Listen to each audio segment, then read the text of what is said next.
Gunung Merapi di perbatasan Jawa Tengah dan Yogyakarta kembali mengalami erupsi disertai luncuran awan panas sejauh 2,4 km pada Minggu siang. Selain itu, warga di lereng gunung sisi timur juga terdampak hujan abu akibat erupsi. Lalu bagaimana penanganan terkait situasi ini? Kita akan bahas bersama Agus Budi Santoso, Kepala BPPTKG Yogyakarta. Selamat sore Pak Agus. Selamat sore Mbak Ayu. Baik, Pak Agus, kami ingin mengetahui bagaimana situasi Gunung Merapi pada Senin di sore hari ini. Apakah masih terpantau mengalami erupsi? Iya, aktivitas Gunung Merapi saat ini pasca kejadian erupsi kemarin, ini masih cukup tinggi aktivitasnya, tapi tidak setinggi kemarin. Dan ini kembali seperti aktivitas erupsi Merapi sebelumnya, yang mana memang cukup tinggi, di mana aktivitas erupsi tersebut ditandai dengan guguran lava dari kubah lava aktif. Sampai dengan saat ini sudah terjadi 74 kali kejadian guguran, dan itu memang sudah menjadi keseharian dari Gunung Merapi. Tapi insya Allah ini tidak membahayakan karena aktivitas seperti ini sudah berlangsung sepanjang 3 tahun terakhir, Mbak. Baik, Pak Agus, memang kalau kita lihat beberapa waktu ke belakang, aktivitas vulkanik dan luncuran awan panas ini intensitasnya terus meningkat. Tapi saat ini levelnya masih siaga ya Pak ya? Kenapa masih levelnya siaga? Apakah masih cukup aman atau bagaimana?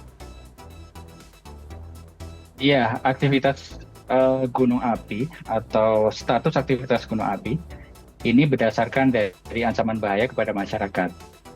Untuk saat ini ancaman bahaya dari aktivitas vulkanik yang ada itu belum sampai kepada daerah pemukiman, sehingga itu memang masih relevan untuk status siaga. Dan dengan kejadian kemarin itu tidak menambah potensi bahaya. Dan kejadian kemarin sebagai informasi sudah terjadi setidaknya 9 kali sepanjang erupsi Gunung Merapi dari Januari 2021. Jadi dan itu tidak ada eskalasi. Jadi luncuran dari awan panasnya itu masih berada dalam daerah potensi bahaya yang sudah ditetapkan. Oke, berarti untuk saat ini belum ada ancang-ancang untuk menaikkan level status Gunung Merapi, begitu ya Pak Agus ya?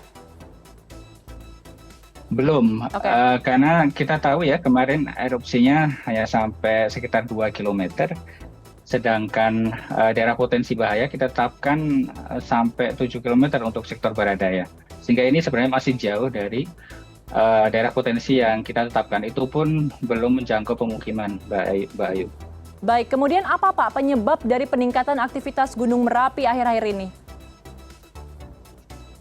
Baik, seperti yang kami sampaikan sebelumnya bahwa sudah terjadi 9 kali peningkatan erupsi. Ini karena memang suplai magma dari dalam ini masih berlangsung hingga saat ini. Tinggal memang kapan waktunya magma ini keluar, ini memang sulit untuk diprediksi. Hanya saja memang ketika musim penghujan ini, curah hujan yang tinggi ini bisa memicu keluarnya magma di bawah permukaan, Mbak Ayu. Sehingga seperti kejadian kemarin, ini kami memberikan peringatan kepada masyarakat melalui WhatsApp group itu terkait dengan aktivitas curah hujan yang tinggi di puncak Gunung Merapi pada dini hari, yang itu terjadi sampai pagi hari dengan curah hujan yang saat itu cukup tinggi, dan kami sampaikan bahwa ini berpotensi untuk memicu terjadinya awan panas guguran dan juga lahar. Dan beberapa kali awan panas terjadi sebelumnya juga dipicu adanya curah hujan yang tinggi, Mbak Ayu. Baik Pak Agus, terakhir meskipun kondisinya masih cukup terkendali, tapi ada beberapa lokasi terutama di Boyolali yang terkena hujan abu. Apa himbauan untuk warga sekitar terutama di lereng Gunung Merapi? Baik, bagi warga terutama yang cukup jauh dari Gunung Merapi, mungkin ini perlu dipahami ya bahwa abu vulkanik itu tidak mematikan. Jadi ketika terjadi hujan abu tidak perlu panik yang berlebihan, karena ini tidak fatal dan memang mengganggu. Cukup melindungi diri dari paparan abu vulkanik, namun tidak perlu panik, karena kalau panik khawatirnya malah menimbulkan bahaya yang lain. cukup melindungi diri dengan misalnya untuk pernafasan menggunakan masker, kemudian untuk kulitnya menggunakan topi. Namun sekali lagi ini tidak mematikan sehingga masyarakat tidak perlu panik akan terjadinya hujan abu. Baik. Seperti itu. Baik. Jadi tetap waspada tapi tidak perlu khawatir ya untuk warga sekitar Gunung Merapi. Terima kasih atas informasinya Pak Agus Budi Santoso, Kepala BPP TKG Yogyakarta. Selamat sore Pak, sehat selalu.